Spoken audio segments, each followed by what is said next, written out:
Beauté et bienvenue au rendez-vous des femmes ambitieuses en quête des réalisations personnelles, telle une mission de vie. Je suis Jeanne Bongo, la révélatrice, ton hôte, ta coach et bien plus. Si tu te sens tiraillée entre tes projets ambitieux et un quotidien frustrant, même après avoir construit une vie qui te semble parfaite, sache que derrière chaque femme ambitieuse se cache une histoire puissante, souvent oubliée. J'ai créé ce podcast avec une triple intention. Te révéler comment décoder ta mission de vie grâce à ton histoire personnelle, t'accompagner à transformer ta vision en réalité concrète, finir de tourner en rond malgré ton organisation et tous tes efforts, et enfin t'inspirer à créer une vie selon tes propres termes, celle d'une femme libre, alignée et pleinement épanouie. Si ces mots résonnent en toi, alors crois-moi, tu viens de trouver ton podcast idéal. Abonne-toi et laisse cet épisode devenir ta propre révélation. Bonne écoute! Beauté, boy, malamuna, épisode Oyo, bonjour et bienvenue dans cet épisode où nous abordons le sujet des résolutions, plus particulièrement pourquoi les résolutions échouent et ce n'est pas ce que tu crois. Parce que chaque année, tu fais des listes, des résolutions brillantes, des objectifs parfaits, de promesses sincères envers toi-même. Cette année, je lance mon projet. Cette année, je prends soin de moi. Cette année, tout change. Cette année, c'est mon année. Et chaque année, en février, tu commences à manquer un objectif ici, une habitude là-bas, une routine là-bas. Et progressivement, le mois de mars va arriver avec ces sentiments de culpabilité. En avril, il y a comme une honte sourde qui va s'installer et progressivement, l'abandon. Et on va arriver à la fin de l'année avec encore le même discours. J'ai raté mon année, j'ai manqué mon année. Rassure-toi, le problème, ce n'est pas toi, ce n'est pas un manque de discipline, encore moins de volonté. C'est que tu vas aller planifier ta vie, ton année, avec ta tête et pas avec ton identité. Dans les 15 prochaines minutes, je me suis donné pour mission de te révéler les mécanismes, les vrais mécanismes qui sabotent tes résolutions et les 3 questions à te poser avant de fixer le moindre objectif pour l'année 2026. Si tu ne te poses pas les 3 questions qui vont suivre, nul besoin de fixer tes objectifs parce que tu vas revenir sur le même cycle que tu connais déjà très bien. Et crois-moi, si tu passes par ces 3 questions, cette fois-ci, les choses se feront différemment et je suis là pour t'aider, t'accompagner à y arriver. Voilà ce que personne n'était dit. Quand tu fixes un objectif, ton cerveau fait un calcul invisible et rapide. Il se demande, est-ce que cet objectif correspond à l'identité que je porte, à qui je suis? Si la réponse est oui, le cerveau va mobiliser l'énergie nécessaire pour pouvoir y arriver. Si la réponse est non, le cerveau va aller saboter l'objectif. Tu ne peux pas tenir sur la durée avec ce qui contredit ton identité profonde. Si tu veux lancer un projet, par exemple, tu te dis, OK, je vais lancer un projet et que mon projet demande à ce que je sois présente sur les médias sociaux au moins 3 fois par semaine. Mais au fond de toi, tu as grandi, tu as cette croyance comme quoi une femme doit rester en arrière-plan, une femme ne doit pas vraiment prendre les devants, que les femmes qui se mettent en avant ne sont pas des femmes sérieuses. Crois-moi que cette loyauté va te maintenir en arrière, peu importe les degrés de ton ambition, les feux, la flamme de ce que tu veux construire et bâtir, cette croyance va te retenir. Pourquoi? Parce qu'il y a 4 dimensions. Il y a la dimension physique qui correspond à la terre, il y a la dimension émotionnelle qui correspond à l'eau, il y a la dimension mentale qui correspond à l'air et la dimension spirituelle qui correspond au feu. Il faut savoir que chaque dimension influence l'autre. Quand tu vas aller avoir des belles idées, des belles réflexions et une vision claire, tu es dans la dimension mentale. Mais si, au niveau de tes croyances, dans ton esprit, dans ton subconscient, ce en quoi tu crois profondément va à l'encontre de ce que tu vas venir porter comme ambition, de ce que tu vas avoir comme image de ce que tu veux créer dans ton imaginaire, ce qu'il y a dans tes croyances va saboter ce qui va se passer dans ton mental. C'est comme ça que dans tes émotions, dans ton âme, ça va aller réveiller toutes les choses qui vont comme te ramener à cela. Et dans les faits, dans le physique, dans tes actions, tu vas agir de sorte à saboter ce que tu as dit que tu allais faire pour justement confirmer la croyance de base comme quoi tu n'étais pas faite pour ça. Alors quand tu vas essayer de te montrer, ton cerveau va paniquer, ça va dire danger. Si je prends de la place, je vais trahir qui je suis. Et les sabotages vont commencer avec de la procrastination, des excuses et tout ce qui va avec. Ce n'est pas de la paresse, c'est un plafond que tu as hérité qui va aller chercher à te protéger. Autre exemple, tu dis que je veux prendre soin de moi, me lever un peu plus tôt, prendre 1 heure entière pour moi, me pouponner un peu, écrire, prendre le temps de vraiment comme me faire une belle boisson, passer du temps avec moi-même. Mais si tu portes en toi l'identité comme quoi une bonne mère se sacrifie, quand tu vas vouloir prendre ces temps pour toi, tu vas porter aussi la culpabilité qui va venir avec. Tu vas te sentir égoïste de prendre ces temps alors que les enfants ont besoin de toi, le mari a besoin de toi, X et Y ont besoin de toi. Et tu vas avoir la pensée comme quoi ça conviendrait mieux d'avancer les repas, d'avancer le repassage, d'avancer ces tâches, d'envoyer cet email-là. Ça te fait gagner du temps plutôt que de rester là 1 heure à prendre 7 heures pour toi. Et ce n'est pas un manque de volonté qui va te mettre dans cette posture-là. Ça va être cette identité qui te dit que prendre soin de toi, c'est trahir ton rôle. Alors tu vas revenir au fait de placer toujours ton rôle avant qui tu es. Tu vois le problème? Les résolutions échouent parce que tu essayes de devenir quelqu'un sans transformer qui tu crois être. Je dis bien crois être et non qui tu es profondément. Parce que qui tu es profondément, c'est bien au-delà. Tu fixes des objectifs pour une vie qui n'est pas alignée avec ton identité actuelle, avec tout ce qui t'a construit jusqu'ici. Et les plafonds que tu as hérités va saboter tout ce qui menace ton identité héritée. Alors comment on fait? Comment on fait pour fixer des objectifs qu'on arrive à atteindre et qu'on est sûr d'atteindre? Déjà, on commence par arrêter de fixer des objectifs pour commencer à faire un travail d'alignement identitaire. Voilà les 3 questions à te poser avant l'année 2026, avant ta planification. Je les appelle, moi, les triangles de l'intention alignée. Prends de quoi noter parce que je vais te donner quelque chose qui va changer beaucoup de choses pour toi. La première des questions, c'est qui je dois devenir? Avant de te demander qu'est-ce que je veux faire, demande-toi qui est la femme qui vit déjà cette vie. Pas celle qui le fait, pas celle qui est dans l'action, mais celle qui l'est vraiment. Celle qui est dans la posture, celle qui incarne cette femme-là. Tu veux lancer ton projet, ne commence pas par dire je veux créer une offre, je vais faire un site, je vais poster, je veux faire ci, je veux faire ça. Commence par te demander qui est la femme qui porte ce projet avec aisance.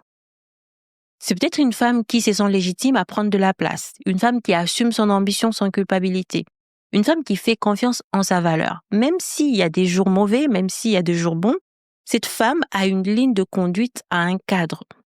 Maintenant, tu vas prendre le temps de faire la comparaison. Oui, ici, c'est permis de faire la comparaison pour aller creuser et découvrir l'écart qu'il y a entre cette femme et qui toi tu es aujourd'hui. Peut-être qu'aujourd'hui, toi, tu es cette femme qui doute de sa légitimité. Peut-être que tu es une femme qui se sent coupable de vouloir plus, de se mettre en avant. Peut-être que tu es une femme qui attend la validation externe, le prochain diplôme, la prochaine certification. Et c'est cet écart-là qu'il faut combler. Pas avec des objectifs qui vont, encore une fois de plus, te ramener ces sentiments de, comment j'ai envie de dire, d'avidité un peu, mais aller chercher l'alignement, les travails identitaires. Concrètement, prends de quoi écrire, fais 2 colonnes. Qui je suis aujourd'hui, qui je dois devenir pour justement créer ma réalité, créer ce que je dis que je veux créer. Rempli tel que ça vient dans ta tête, ne te restreins pas. Et à chaque fois que tu verras l'écart entre qui tu es aujourd'hui versus qui tu dois devenir, c'est là qu'il y a le travail à faire. Ce n'est pas dans ta to-do list, c'est là qu'il y a le travail à faire.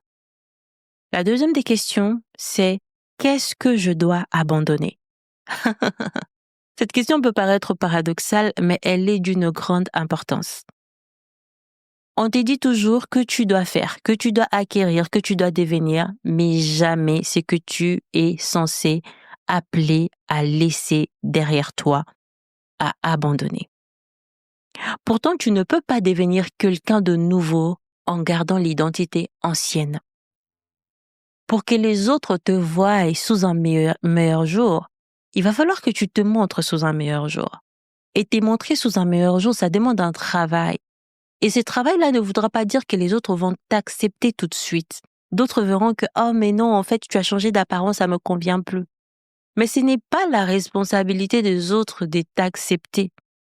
Tu as la responsabilité d'assumer qui tu veux devenir. Et ça passe aussi par l'effet de laisser certaines choses derrière toi. Pose-toi la question, qu'est-ce que tu dois abandonner? Les croyances héritées qui te retiennent, les loyautés familiales qui te sabotent, les identités imposées que tu portes depuis l'enfance. Si tu veux devenir la femme qui lance son projet, qui a cette confiance, qui est sûre d'elle, qu'est-ce que tu dois lâcher? Peut-être que tu dois lâcher la croyance comme quoi une femme sérieuse ne se met pas en avant. Peut-être que tu dois arrêter d'être loyale à ta mère qui n'a jamais osé lancer son projet, son atelier de couture, parce qu'elle voulait rester gérer le foyer. Peut-être que tu dois lâcher l'identité qu'on t'a collée de elle est toujours discrète, elle fait toujours ses affaires de son côté, elle ne fait pas de chichi. Peut-être que tu dois ôter vraiment cette identité qu'on t'a collée, cette étiquette qu'on t'a mise. Et peut-être que tu dois aussi lâcher la peur de manquer que tu as hérité de ta lignée. Ce n'est pas parce que tu oses faire quelque chose de nouveau que tu vas te retrouver les mains vides. Et ce n'est pas non plus parce que tu vas te retrouver les mains vides que tu auras tout perdu. Les résolutions vont échouer parce que tu vas essayer de devenir quelqu'un de nouveau tout en gardant ce que tu as construit. Nouvelle colonne dans ce que tu as déjà fait, écris ce que je dois abandonner. Et commence à lister toutes les croyances qui te limitent, les loyautés qui te retiennent, les identités qui ne sont pas les tiennes. Et demande-toi, suis-je prête à lâcher cela? Parce que si tu n'es pas prête, inutile de fixer des objectifs, ils vont échouer. La troisième question, très très importante, qui me soutiendra? Qui me soutiendra dans cette transformation, dans cette quête? Parce que tu ne peux pas transformer ton identité toute seule. Ça a pris du temps, ça a pris de l'influence, ça a pris un cadre pour que ça s'installe. Ça ne partira pas en une semaine, ça ne partira pas en 2 semaines, ça ne partira pas en 1 mois. Tu as besoin d'être soutenu. Ton environnement actuel va soit valider, soit invalider ton identité. Si ton cercle actuel valide l'ancienne toi, il va saboter la nouvelle toi. C'est factuel. Alors si tu changes, tu ne fais pas seulement le deuil de qui tu étais hier. Les autres aussi font le deuil de qui tu étais pour mieux apprécier qui tu deviens. Tout le monde ne fera pas ces deuils-là. Les autres vont rester dans le passé et c'est totalement OK. Tu n'es pas appelé à emmener tout le monde avec toi.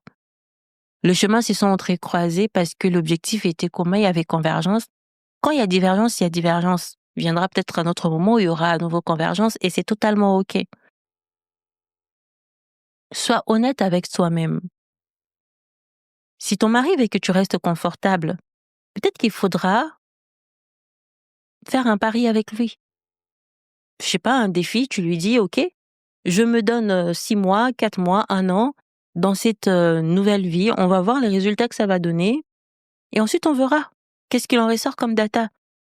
Ton ami se sent menacé parce que tu veux commencer, ne lui en parle plus. Protège votre relation, tout simplement. Ta mère préfère que tu restes comme tu es, elle trouve que c'est trop risqué. Ne lui dis pas ce que tu fais. Ce n'est pas de la méchanceté, c'est que tes proches ont besoin que tu restes qui tu es, ça les rassure. Mais toi, tu ne peux plus rester qui tu es. Tu veux changer de vie, tu veux changer, comment j'ai envie de dire ça? Tu veux créer une nouvelle réalité, une nouvelle norme pour toi, pour ceux qui viendront après toi, pour ceux qui sont autour de toi, pour les inspirer. Tu sais, au début, quand le changement commence, au début, c'est inconfortable, ça dérange. Mais quand les résultats arrivent, les résultats est là. Tu donnes à tous les autres la permission. Tu donnes à tout le monde l'inspiration. Tu donnes à tout le monde les courages. Tu leur montres la voie, les chemins, la liberté d'y aller et d'oser. Aujourd'hui, tu vas te dire que je dis rien à mon amie. Mais une fois que tu as avancé 3 ans, 5 ans après, elle viendra te demander comment tu as fait. En ce moment-là, tu seras la guide qui va lui montrer les chemins. Et pas juste l'ami qui vient lui parler et lui faire sentir un peu, j'ai envie de dire, à l'écart. Tu seras contributrice, en fait, de sa transformation et de sa révélation à elle. Mais pour cela, aujourd'hui, tu as besoin d'un cercle de soutien. Tu as besoin des personnes qui vont t'encourager. Tu as besoin des communautés où tu peux être la nouvelle toi, qui va porter les mêmes valeurs, avoir la même vision, avoir les mêmes ambitions. Tu as besoin des espaces où la transformation que toi tu veux, c'est déjà la norme. Ce n'est pas quelque chose qu'on recherche, c'est quelque chose qu'on vit déjà. Et si ton cercle actuel ne te soutient pas, c'est le moment de créer un nouveau cercle. Adhère à un mastermind, va, comment j'ai envie de dire, t'affilier auprès d'une ONG, auprès d'un organisme. Peu importe ce qui existe et ce qui est à ta portée, il faudra du soutien. Parce que les imprévus vont venir, les jours mauvais vont venir. Et quand cela va arriver, quand tu vas oublier parfois pourquoi tu es en train de faire tout ça, être entouré va t'aider à traverser les mauvaises passes. Ne m'écoute pas juste pour le plaisir de le faire. Fais vraiment les exercices que je t'ai demandé et observe ce qui remonte. Pense ta vie en héritage, ne pense pas ta vie en urgence. Tu as beaucoup pensé ta vie en urgence et tu as vu où est-ce que ça t'a emmené. Arrête juste de vouloir gérer les choses pour survivre. Commence à créer ta vie pour vraiment la vivre et l'apprécier. Peut-être que cet épisode t'a secouru. Peut-être que cet épisode t'a conforté. Peut-être que cet épisode t'a apporté des réponses. Partage-le autour de toi. Envoie-le à quelqu'un qui a vraiment besoin de savoir que les objectifs n'échouent pas parce qu'elle est nulle ou parce qu'elle n'est pas disciplinée, mais parce qu'il y a un vrai travail identitaire à faire. Et tant que ce travail-là n'est pas fait, on continuera à tourner en rond. On se retrouve le samedi pour un nouvel épisode et tu retrouveras dans les notes d'épisode une ressource qui va t'aider à faire de cette fin début d'année l'incubateur d'une vie intentionnelle avec des objectifs que tu es sûr d'atteindre dans un cadre pensé et conçu pour t'accompagner et te guider étape par étape. Rendez-vous dans une autre épisode pour retrouver la ressource. Retrouve-moi sur Instagram larévélatrice-8.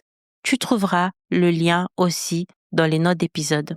Prends soin de toi, à samedi. Nous arrivons à la fin de cet épisode, mais ta révélation ne fait que commencer. Que ce soit une phrase qui t'a touché, une prise de conscience ou la réponse à une question que tu te posais, prends un instant pour laisser cet impact s'installer en toi et rayonner autour de toi.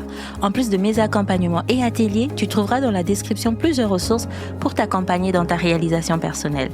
Et si cet épisode t'a offert ne serait-ce qu'une petite graine de changement, aide-moi à faire grandir l'impact de telle mission de vie. Abonne-toi et laisse un avis sur Apple Podcast ou Spotify. Sache que chaque geste compte et permet à d'autres femmes de découvrir qu'elles aussi peuvent créer une vie libre, alignée et épanouie.